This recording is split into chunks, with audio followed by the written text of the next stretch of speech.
KPM.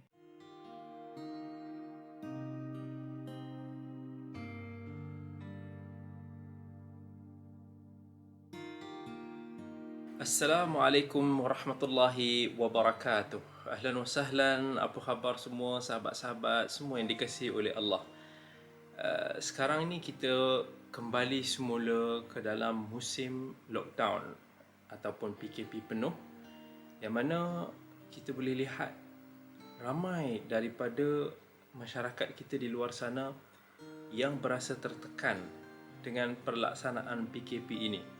Ya, kita faham dengan kes-kes yang semakin meningkat, kita faham juga kesihatan masyarakat kita yang perlu dijaga, tetapi kita tak boleh nafikan di luar sana ada mereka yang bergantung kepada pendapatan harian, mereka yang tidak bergaji besar, mereka yang tidak diberikan upah yang lumayan.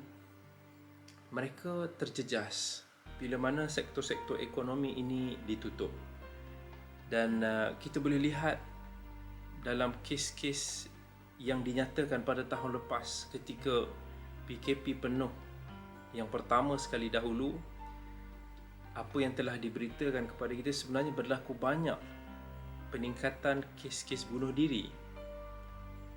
Dan ini sangat menyedihkan kita, kerana ya, kita risaukan nyawa kita di dalam musim pandemik ini, musim COVID ini yang telah mengambil banyak daripada nyawa-nyawa kita. Tapi pada masa yang sama, kita juga perlu menjaga nyawa kita bila mana ada berlakunya penjejasan ekonomi di sana. Ada kes-kes yang melibatkan pelajar, ada kes-kes yang melibatkan orang dewasa. Kenapa ini semua berlaku? Kerana ramai daripada kita yang tidak mampu menghadapi tekanan yang sangat tinggi ketika berhadapan dengan ujian kehidupan ini.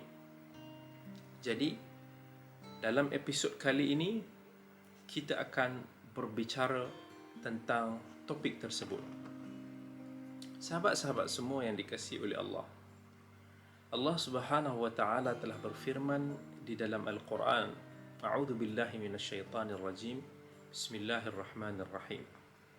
Qulillahumma malikal mulk tu'til mulka man tasha wa tanzi'ul mulka mimman tasha wa tu'izzu man tasha wa tudhillu man tasha. Katakanlah wahai Muhammad, kekuasaan itu adalah milik Allah. Allah berikan kepada sesiapa yang Dia kehendaki, Allah cabut daripada sesiapa yang Dia kehendaki, Allah angkat sesiapa yang dikehendaki, dan Allah jatuhkan sesiapa yang dikehendaki. Sejak tahun lepas, bila kita berhadapan dengan musim pandemik ini di seluruh dunia,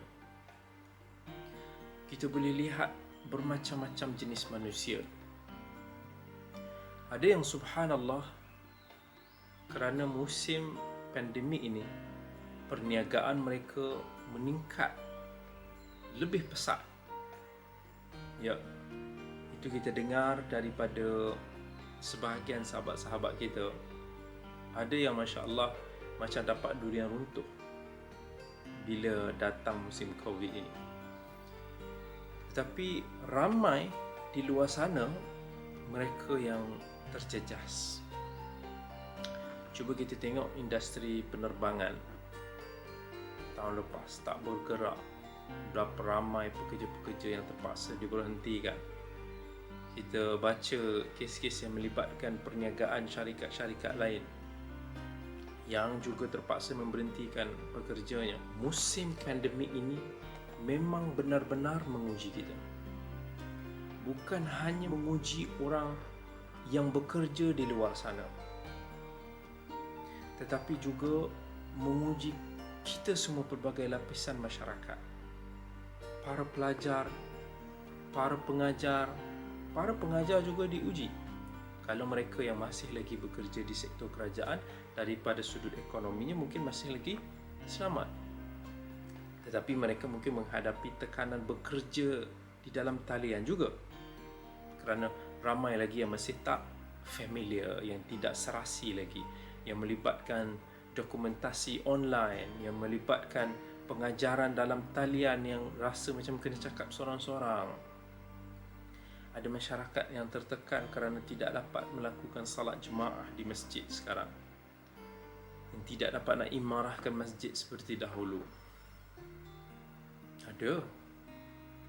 Dan tidak kurang pelajar sendiri yang berasa tertekan.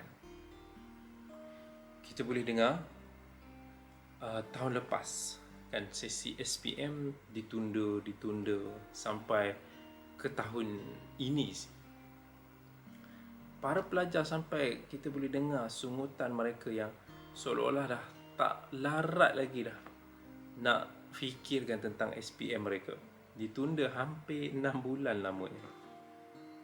Nak hari-hari kena baca, kena ulang kaji SPM. Nak kena fikirkan macam mana nak belajar dalam keadaan online ni. Mood tu hilang. Ada yang macam-macam masalah keluarga yang efek kepada anak-anak. Tidak sedikit kita dengar tentang kes-kes bunuh diri. Kebanyakannya mungkin kerana memang ada masalah mental yang tidak stabil, ada masalah kesihatan mental. Tetapi kunci untuk orang-orang yang beriman, untuk mereka mengatasi tekanan-tekanan sebegini sebenarnya adalah iman kita. Kalau kita tengok banyak kes-kes bunuh diri adalah daripada orang bukan Islam kerana faktor keimanan itu sendiri. Sebabkan itu hari ini kita akan berbicara tentang macam mana iman itu menjaga kita dikala kita dalam keadaan tertekan begini, supaya kita tidak mengambil langkah-langkah yang tidak sepatutnya, langkah-langkah orang yang berputus asa. Didik TV KPM.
Didik TV KPM. Kita tak nafikan aspek tekanan ini lately ni, kebelakangan ini baru kita dengar secara meluas. Mungkin zaman saya kecil-kecil dulu jarang kita dengar tentang istilah depression, tekanan melampau, kes-kes bunuh diri. Tapi hari ini kita tengok kes-kes macam tu banyak. Dalam satu surat khabar pada tahun 2019 menyebut bahawa sekarang ini adalah musim yang mana ramai daripada pelajar-pelajar IPT khususnya berada dalam situasi tekanan, depression, tekanan mental. Mungkin ada yang gelak lah kan, ya ke? Macam biasa je hidup ni, macam apalah sangat, relax kan. Tapi kita tak nafi kat luar sana ramai orang yang tertekan. Tekanan ni semua kita merasakan tekanan. Tetapi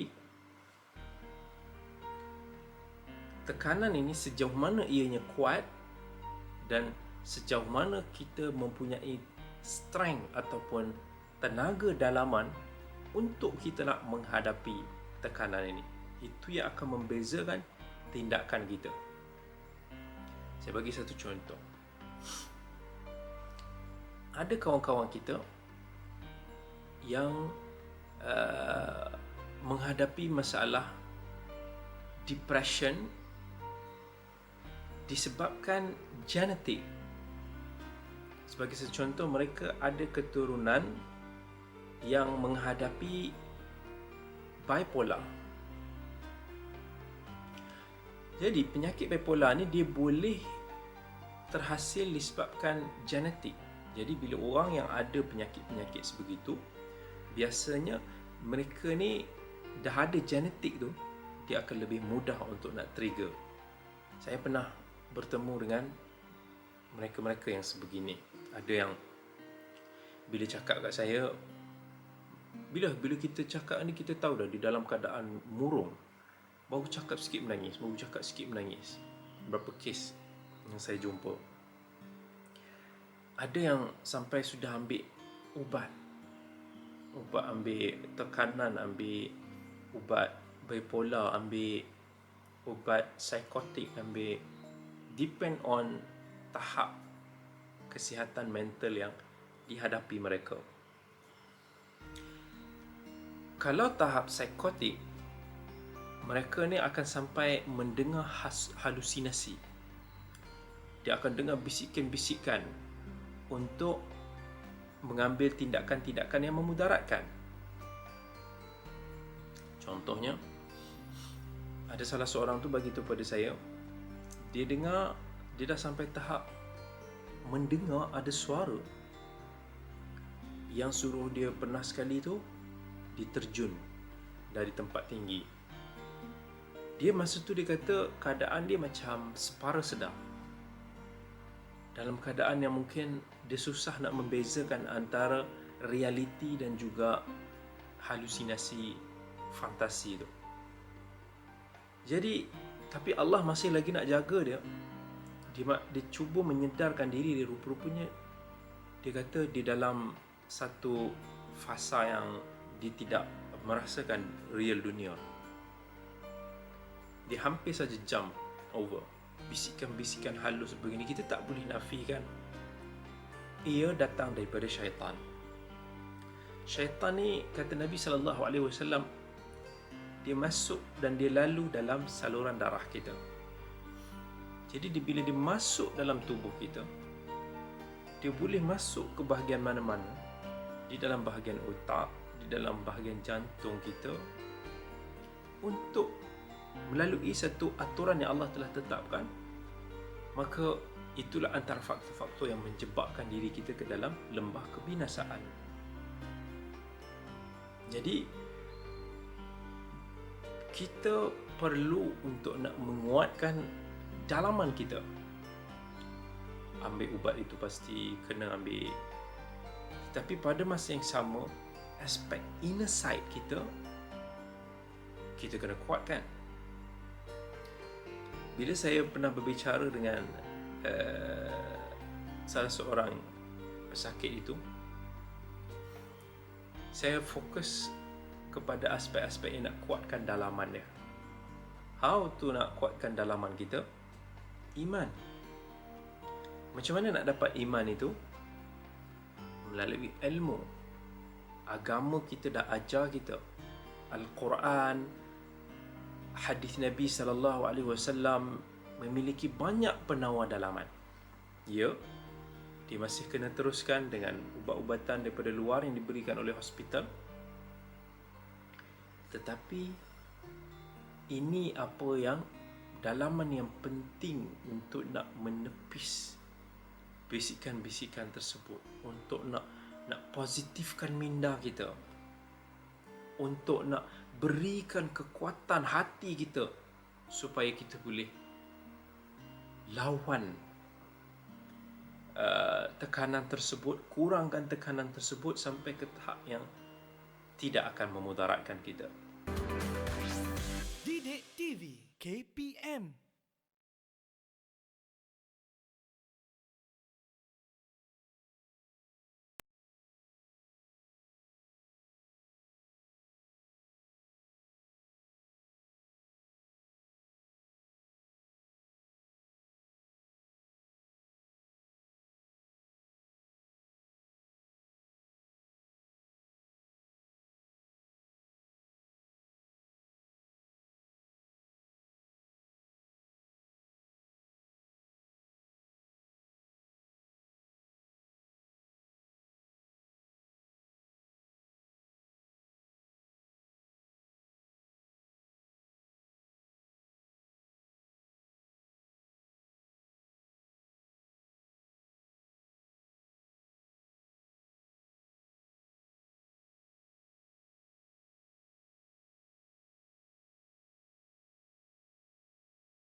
Didik TV KPM.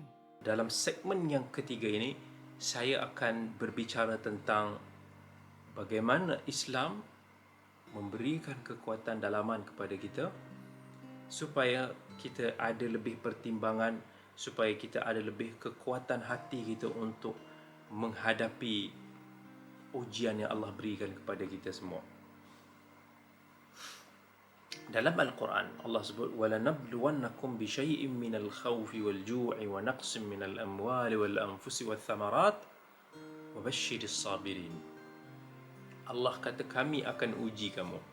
Semua manusia akan diuji. Ada yang Allah uji dengan ketakutan, ada yang Allah uji dengan kelaparan, ada yang Allah uji dengan kurang hartanya, ada yang Allah uji dengan kurang perolehan pendapatannya. Tetapi apa Allah pesan? وَبَشِّرِ الصَّابِرِينَ. Berita gembira bagi orang-orang yang bersabar. الَّذِينَ إِذَا أَصَابَتْهُمْ مُصِيبَةٌ قَالُوا إِنَّا لِلَّهِ وَإِنَّا إِلَيْهِ رَاجِعُونَ. Bila mana mereka ini diuji dengan musibah, mereka mengatakan kami ini adalah milik Allah dan kepadanya lah kami kembali. Allah ajar kita perasaan, Allah ajar kita konsep sabar. Sabar ni kita tahan diri kita daripada kita melakukan tindakan-tindakan yang bertentangan dengan agama. Kita sedih, kita gusar, kita tertekan, tapi kita tak sampai ke tahap yang kita akan mudaratkan orang lain ataupun memudaratkan diri kita sendiri. untuk nak sabar ni perlu kita benar-benar beriman kepada Allah. Kita kena beriman kepada qada dan qadar. Rukun iman yang keenam. Kita beriman dengan nama-nama Allah yang mulia. Allah itu Ar-Razzaq. Allah yang maha memberikan rezeki. Dan Allah itu Latif. Allahu latifun bi'ibadihi yarzuqu man yasha. Latif ni satu sifat yang sangat halus. Allah ini maha halus tadbirnya. Allah ini yang memiliki pengetahuan yang tersembunyi yang sangat halus dalam nak mengurniakan rezekinya kepada hamba-hambanya. Bila kita tahu itu dan kita admit kekurangan kita sebagai hamba, yang kita tak tahu apa yang baik bagi kita, boleh jadi ketika Allah uji kita sekarang, Allah nakkan kebaikan kita dekat akhirat yang lebih baik, yang lebih kekal. Allah nak kita bersabar supaya kita boleh dapat ganjaran yang sangat besar. Sebab tu kita tengok manusia yang paling mulia di sisi Allah, Nabi Muhammad sallallahu alaihi wasallam. Baca sirah Nabi sallallahu alaihi wasallam, kita akan dapat banyak kekuatan diri kita. Percayalah. Cuba kita tengok Nabi kita sallallahu alaihi wasallam. Apa yang Nabi SAW tak diuji? Ujian Nabi lebih dahsyat daripada kita. Kalau kita rasa kita pernah kehilangan harta, kita jatuh muflis, Nabi SAW pernah hilang segala-galanya. Pernah kehilangan tempat tinggalnya, dihalau keluar daripada negeri dia. Kalau kita rasa tertekan kerana kata-kata orang di luar sana, Nabi SAW sentiasa dimaki, difitnah, dituhmah macam-macam. Kalau kita rasa tak adil dunia ni, Nabi SAW manusia yang paling mulia di sisi Allah, paling dikasihi oleh Allah, yang Allah ambil Nabi SAW sebagai kekasih istimewa. Tapi Nabi pernah dilukai, Nabi pernah diperangi, Nabi pernah diuji macam-macam, Nabi pernah kehilangan anak-anak. Hampir kesemua anak-anaknya meninggal ketika Nabi masih hidup. Hanya seorang saja selepas Nabi wafat, iaitu Fatimah. Nabi pernah kehilangan sahabat-sahabatnya. Cakaplah apa-apa jenis ujian pun, Nabi SAW pernah menghadapinya. Para anbiya dulu menghadapi ujian yang jauh lebih dahsyat daripada kita. Sebab itu dalam hadis riwayat Tirmizi, ketika Nabi SAW ditanya, siapakah manusia yang paling teruk ujiannya? Nabi kata, Al-anbiya thumma al-amthalu fal-amthal. Para anbiya yang paling dahsyat ujiannya, kemudian mereka yang ikut jejak langkah mereka, yang paling hampir dengan kedudukan mereka. Jadi jangan kata, alah dia Nabi, bolehlah saya tak sekuat macam Nabi. La, apa yang Allah suruh kita buat? Allah kata dalam Quran, laqad kana lakum fi rasulillahi uswatun hasanah. Pada diri Rasulullah sallallahu alaihi wasallam itu ada teladan yang kita kena ikut. Sebab tu kita kena belajar untuk nak sabar. Nabi SAW bila diuji, dibaca, didengar balik, diingat balik. Bukan baca, Nabi ingat balik kisah-kisah para Nabi SAW dulu yang dia uji. Sampai pernah Nabi ketika dibaling batu berdarah, Nabi kata, laqad rahimallahu Musa, laqad udhiya akthara min hadha fasabar. Allah merahmati Nabi Musa yang telah diuji lebih dahsyat daripada ini, tetapi dia bersabar. So, kuatkan, kena big tu. Kena tahu banyak ganjaran-ganjaran yang Allah nak berikan kepada kita. Kena tahu azab-azab yang Allah sediakan bagi mereka yang berputus asa, mereka yang membunuh diri.